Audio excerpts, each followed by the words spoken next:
what I'll share with you with 10, 12 slides are lots of similar themes, concepts, ideas, and approaches that I'm pretty sure the majority of you are using within your own organizations, okay?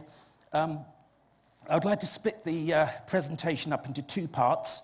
The first part is some of the theory, some of my reflections over my journey in terms of continuous improvement. And the second half is a delivery that we have implemented within Western Sussex Trust, which is where I work, okay? It's the improvement that we made is the only improvement, the size of that improvement is the only one that's been done in the whole of the UK. So it's real credibility for the trust and the clinicians and doctors who have helped solve what I describe as a wicked problem within the NHS. That's food for thought. I'll come on to that shortly. Okay, so what you'll also see in the presentations is some quotes. So part of our journey, 2.5 years into continuous improvement within the NHS, we've had a number of external stakeholders and VIP guests to visit our trust. So you'll see some important, for us anyway, some important VIP guests, Jeremy Hunt certainly, who's come and visited us on more than one occasions. And you'll see the quote here that only a couple of months ago described us as the best learning culture across the whole of the NHS. That I will absolutely endorse. In terms of my background, 20, 25 years in industry, as the gentleman described, having moved from a number of industries into the NHS, it's, yes, the most challenging, but I would also say the most rewarding. It's a truly amazing organization to work for, okay? And the reason, you know, I described the slides as it is just there, is for me, it really doesn't matter what comes off the production line. So whether it's sugar, the 1 kilo pack of sugar, or the Mach 3 razor, or at GSK, pharmaceutical drugs and toothpaste, or even within the NHS, patients leaving the building. It's all about the processes, the culture, the ways of working, and for me, the lean tools that we have started to implement within the NHS. That's the real, for me, the critical success factors. I'm not a clinician. I'm an engineer by profession, but over the next sort of 15, 20 minutes, I'm going to share with you some pretty good, what we think, some amazing work. Okay.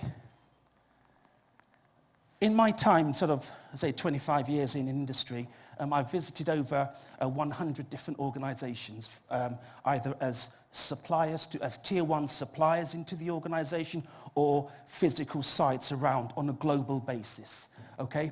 But if I take a reflection on what I've seen, what I've learned in that time, I would sort of describe these key attributes, or what I would describe as critical enablers for driving change. Okay, critical enablers. So starting in no particular order, if we look on the right-hand side, communication. So when I go into an organization, I always call it a temperature check of what's the communication flow from the exec right down to the front line, the shop floor.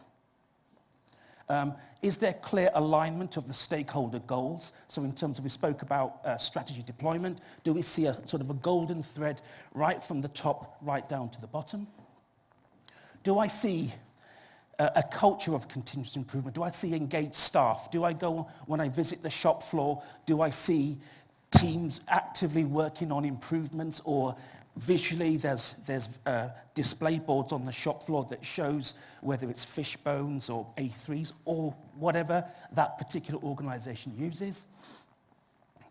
Is there decision making using facts and data, standard work, performance management? So do we, you know, does organizations, do they display and show charts, graphs, to demonstrate whether a particular process or a division is winning or losing? Is it red or green? And as best as it can become real time is fantastic. Is there team working and problem solving in place? Clear roles and responsibilities? And last and by no means least, does the organization have a clear strategy? with the time restrictions that I've got, I'm just going to select a few of those to talk a little bit more detail. For Western Sussex Trust, our strategy on a page is what we see here. This is what we describe as the patient-first strategy, the true north. So front and centre, and at the top of our triangle is the patient. So for every employee that comes to work at Western, everything's about patient care, it's about service to the patient, and the experience. That is the most important thing for us, okay? Underpinned underneath that is what we have 4 strategic themes. So the first one's around sustainability. It's about managing the finances. The second is about our people. So how engaged are the staff? Are they able to make improvements? Thirdly, are we driving the right quality initiatives? Okay? And last and by no means least, under systems and partnership, it's all about flow, the A&E 4-hour waiting, the waiting times in A&E, some of the key indicators for any hospital trust.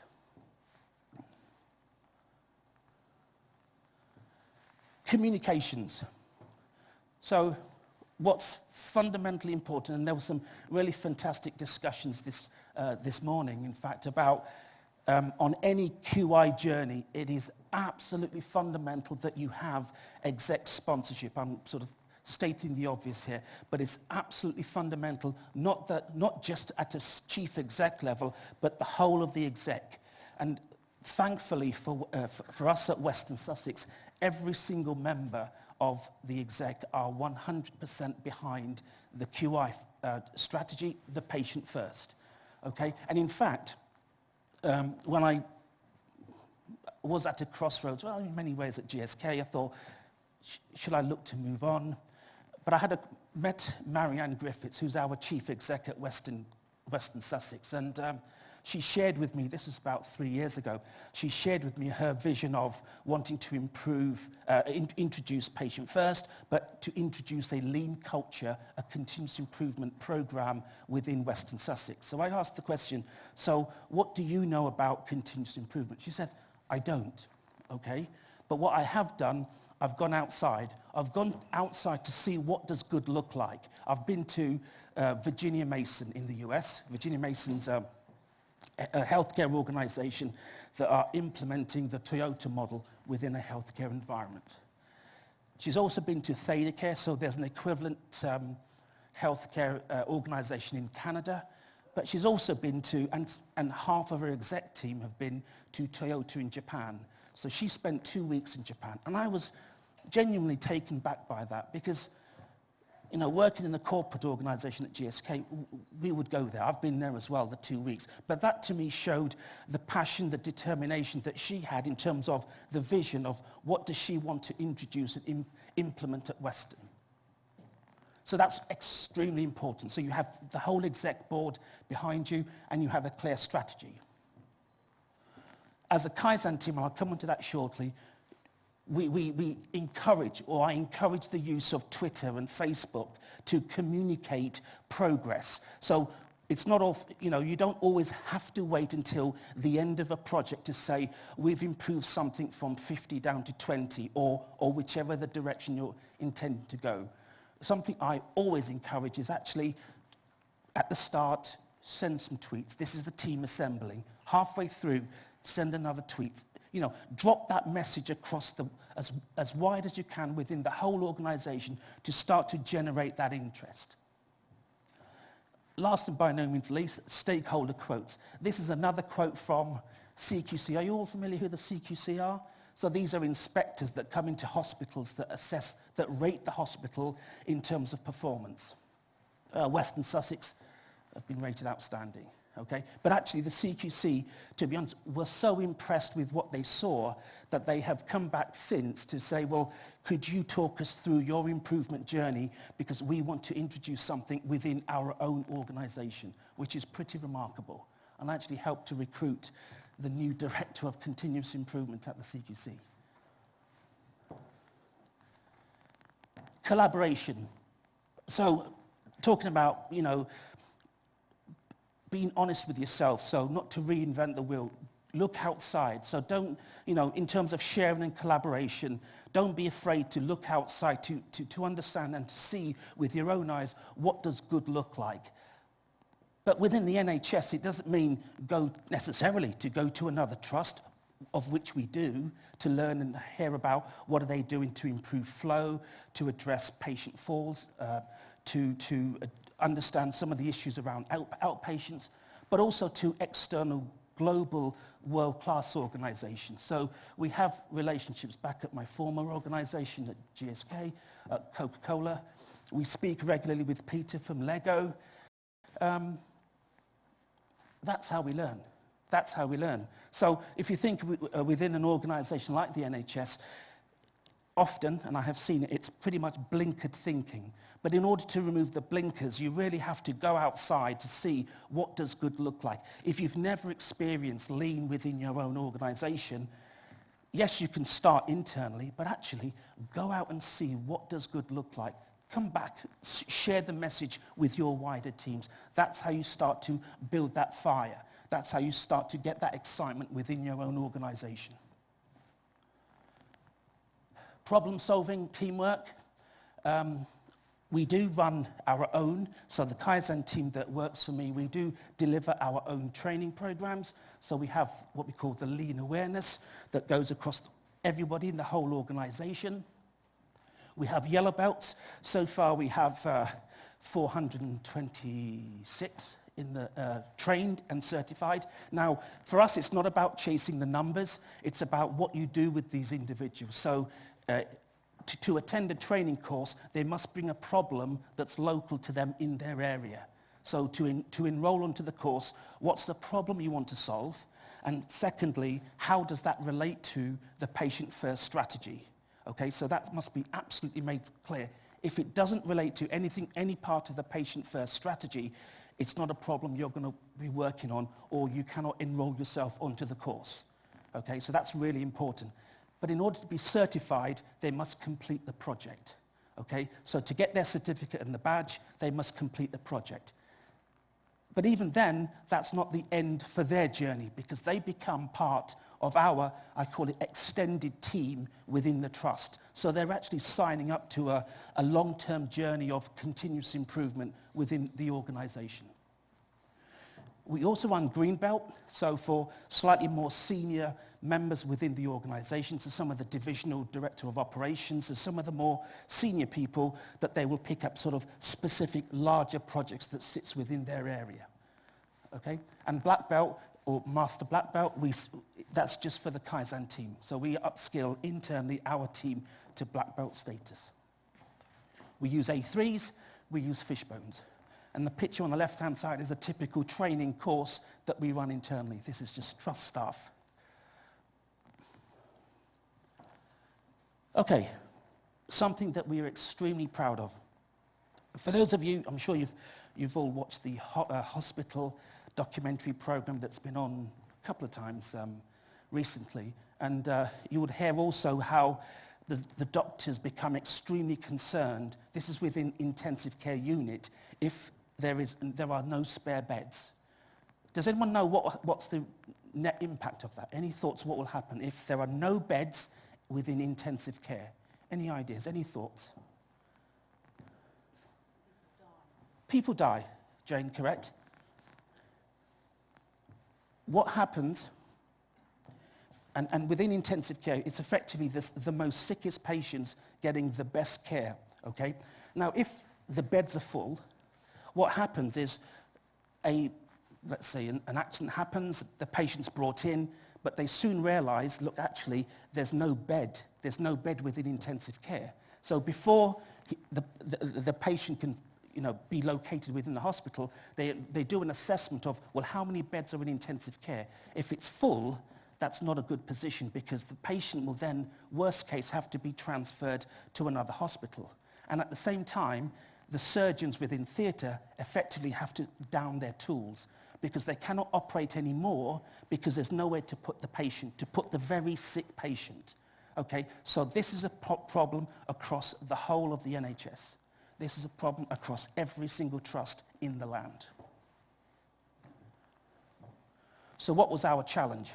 So following the inspection that took place 2016, mid-2016, one of the few findings within the report was that at Western Sussex we were not able to discharge patients fast enough. Those that were what we call ward fit, those that have completed their treatment but are now ready to be moved on to the wards. And that's an absolutely critical step, because if you can move them onto the wards, you create capacity within intensive care.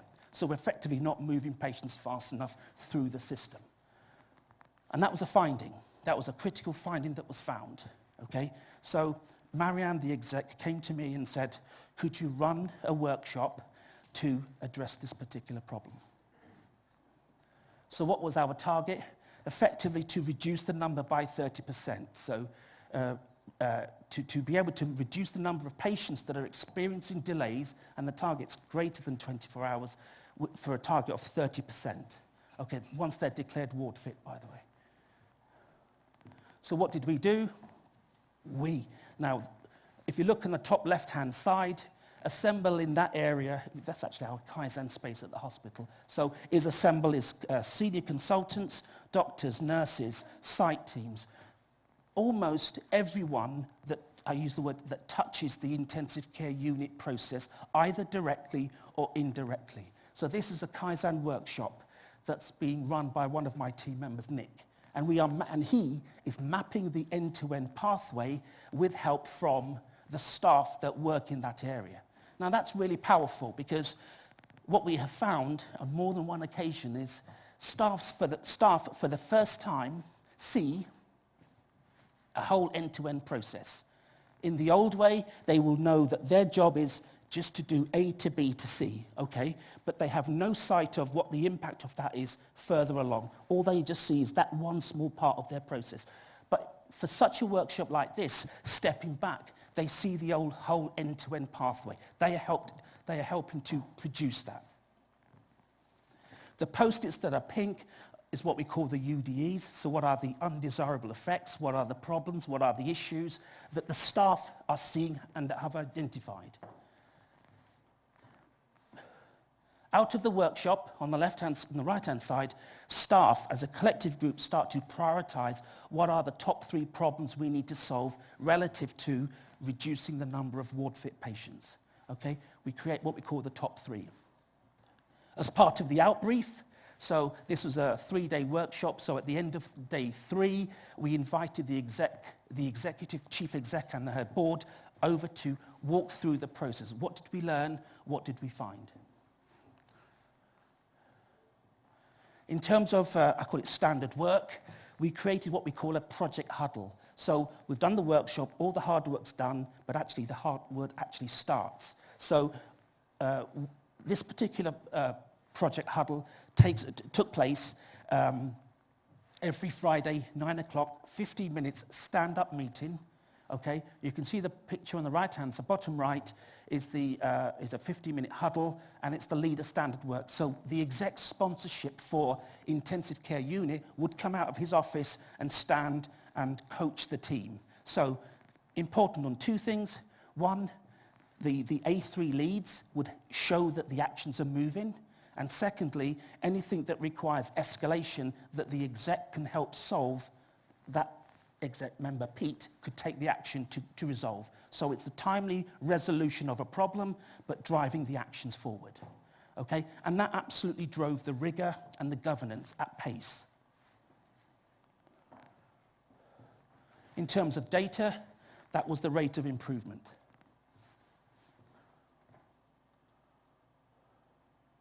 So the benefits for patient first, of course, improved patient experience and care, increased flow through intensive care unit, has a knock-on effect in terms of reducing the breaches or the delays in accident and emergency. The more patients that come through intensive care unit, the hospital generates an income, okay? So higher income as a result. But importantly, last and by no means least, greater staff morale. So if you think of staff that work in intensive care unit, they're working with patients that are seriously, seriously ill.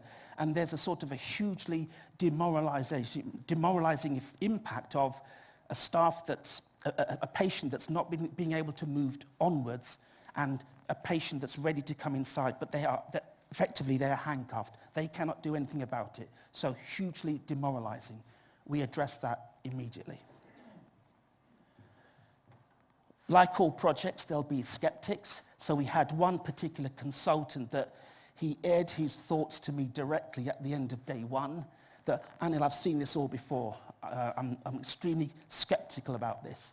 And I said to Dr. Anderson, let's speak at the end of day 3, but please just be committed to the process. Please follow the process. And at the end of day 3, this was his words. And if you just quickly read that. Now, that's hugely powerful. If you think of we're solving what I describe as a wicked problem in a hospital environment, but the trust with 7,500 staff, many departments, but if they read, I call it over-communicate that particular quote, they all know this particular skeptical consultant. How, in terms of winning hearts and minds, how switched on will they then become? Having, one, we've solved a problem, and two, if you can convince him, wow, you're onto something. What you're offering, the patient first, the structured approach, you are absolutely onto something significant. Reward and recognition, absolutely important. So I was pleased to say that this particular team, the intensive care unit team, were awarded Best Project Improvement at our Hospital Patient First Star Awards. Really powerful. And again, the only trust in the UK to have solved this problem. In terms of reflections, so what have I seen? Because it's genuinely a fantastic journey this particular trust is on. We've got a clear strategy in place. We have engaged staff, and communication's really important. Don't be afraid to go outside to see what does good look like. We have a structured approach. What works for us, it's the lean, less of the Six Sigma, but the lean approach, the structured approach. We have a high-performing Kaizen team. That's important. And if my team shows the right determination, the passion and the drive, that's who I want in my team. If they don't show that, do you know what? Don't be afraid to make the changes. Move them on. Okay, don't be afraid, because they represent what improvements are all about. They're having to translate that to staff, and if somebody stood in the front delivering training doesn't show that passion, then it's hard to convert someone to be convinced by what they're saying. Okay, last and by no means least, leadership. That is perhaps one of the single most important aspects of the success we've had so far. Collective support for the program and the improvements that we're making. And they're visible. They're not sat in the office. They come out of their office. They go to Gemba. The chief exec, Marianne, she goes to the front line 2-3 times a week to speak to staff, to attend the improvement huddles. And we also there was an article in the Times, so something we were proud. Oh, there was a picture missing on here. I don't know whether it's there. Oh, sorry. There was a picture showing a huddle. But yes, we had a visitor from the Liz Truss, an MP. She spent half a day with us, and there was an article that was put together, made the Times. But we, again, over-communicate that, and that's really powerful, because as you're making national press, there's something tangible that they're on, that we're working on collectively. But importantly, it's staff that are embracing this as well. So as a team, we show the passion, the execs show the passion, but staff see the benefits, and they are fully embracing this. That's it. Short and sharp. Anil, thank you very much indeed. Yes, questions? Yes. So part of one of my earlier slides, Richard, was about communication. So we are overtly over-communicating, so through Twitter, through Facebook, through articles. And as a result of the success, we have had a number of trusts call in, reach out to us and say, could you please help us? So we absolutely open the doors for other trusts to come and share and learn. We are a sort of relatively small trust on the South Coast, but actually I look at the NHS as one large organisation, and if you can sort of join the dots as one big sort of circa 150,000 employees rather than the 8,000 on the South Coast, you become a much stronger organization. So I actively encourage the sharing and collaboration. And we do hold 3 times a year, we open the doors to the Trust and we hold what we call a patient-first open day. And Trust come along, they bring their execs, their staff, and to come and see what the improvement program is all about.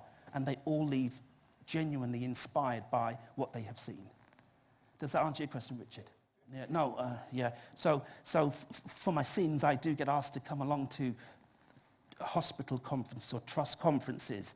And I go back to basics with the first question I ask is, well, how many of thank you for inviting me to your QI conference, Quality Improvement Conference, but how many of your trust exec are here today? And somebody will say, 3 of them. Okay, how many of there's 5 execs, but only 3 attended. Where's the other 2?